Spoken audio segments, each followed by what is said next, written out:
বিশেষ করে আমাদের ডিজিএফআই, এনএসআই তাদেরকে সতর্ক থাকতে হবে। অন্তর্বর্তীকালীন সরকার প্রধান ডক্টর মোহাম্মদ ইউনূস, আপনার উদ্দেশ্যে বলছি, আমাদের এই বাহিনীগুলোকে সতর্ক রাখতে হবে আমাদের সীমান্তে। এই মুহূর্তে এই মিথ্যা সংবাদ প্রদান করে এ ধরনের মিডিয়াগুলো এড়িয়ে চলি।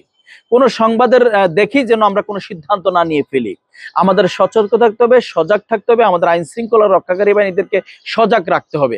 জাতিসংঘের মহাসচিবের মধ্যস্থতায় আমাদের দৃঢ় বিশ্বাস, ভারত পাকিস্তানের যে যুদ্ধের ধামামা, যে কথার ঝংকার, যে আপনার বাকবিতণ্ডা, বিভিন্ন জায়গায় এখনো কিন্তু ক্ষতিগ্রস্ত হচ্ছে উভয় দেশের লোকজন, সেখান থেকে আমরা ফেরত আসব। আমরা বাংলাদেশ, আমরা শান্তিপ্রিয় দেশ।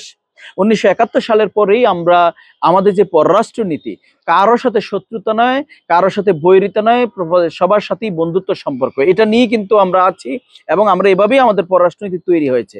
আপনারা জানেন যে 22শে এপ্রিল আসলে ভারতের জম্মু কাশ্মীরে সেখানে আসলে পেহেলগামে একটা হামলাকে কেন্দ্র করে আসলে সন্ত্রাসী হামলা, যেখানে প্রায় 28 জনের মতো প্রাণ হারিয়েছে, সেটাকে কেন্দ্র করে আসলে এখন দুই দেশের পরমাণু শক্তি দুই দেশের মধ্যে আমরা দেখছি বাকযুদ্ধ চলছে। ইতিমধ্যে সামরিক হামলারও আসলে পরিকল্পনা করছে দু দেশে আসলে আমরা দেখছি। আমরা বলতে চাই, প্রথমত এই হামলার আমরাও নিন্দা জানাই এবং পাশাপাশি আমরা সঠিক কারা হামলাটি করেছে সেটা উদ্ঘাটন করার জন্য ভারতকে অনুরোধ করব। আমরা বাংলাদেশ, আমরা শান্তিপ্রিয় দেশ। 1971 সালের পরেই আমরা আমাদের যে পররাষ্ট্র নীতি, কারোর সাথে শত্রুতা নয়, কারোর সাথে বৈরিতা নয়, সবার সাথেই বন্ধুত্ব সম্পর্ক, এটা নিয়ে কিন্তু আমরা আছি এবং আমরা এভাবেই আমাদের পররাষ্ট্রনীতি তৈরি হয়েছে। আমরা প্রতিবেশী রাষ্ট্র হিসেবে আমরা আমাদের এই যদি দুই দেশে যুদ্ধ হয়, নিঃসন্দেহে এই ক্ষতিকর অবস্থা কিন্তু দক্ষিণ এশিয়াতে কিন্তু পড়ে যাবে। এই জন্য বাংলাদেশকেও কিছু প্রস্তুতি নিতে হবে আমাদের।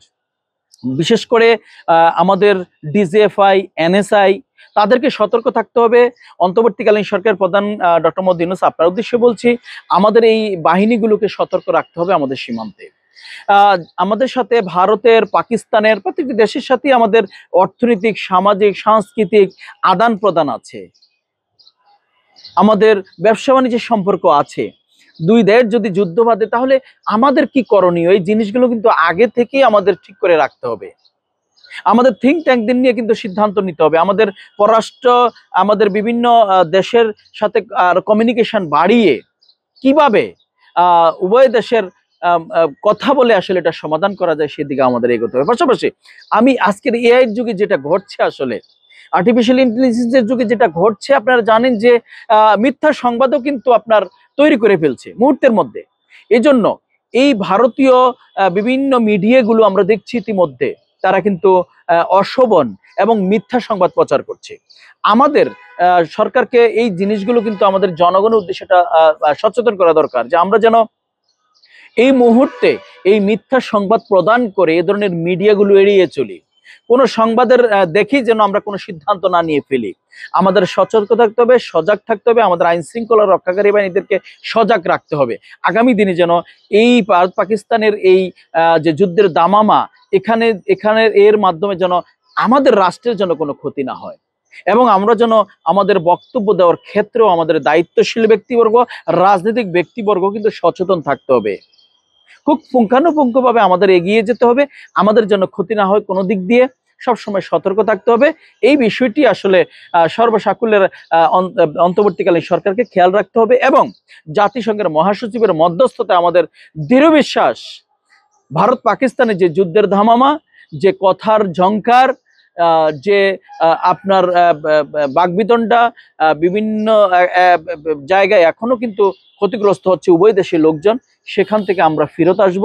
আগামী দিনে মানবিক বিশ্ব তৈরি করতে নিঃসন্দেহে এই যুদ্ধ থেকে আমাদের ফেরত আসতে হবে। সকল কিছুর সমাধান, সকল সমস্যার সমাধান কিন্তু আসলে সংলাপের মাধ্যমে সমাধান করা যায়। আমরা সেই দিকে এগোনোর জন্যই নিশ্চয়ই জাতিসংঘের মহাসচিবের প্রতি আমাদের আবেদন নিবেদন রাখছি আসলে।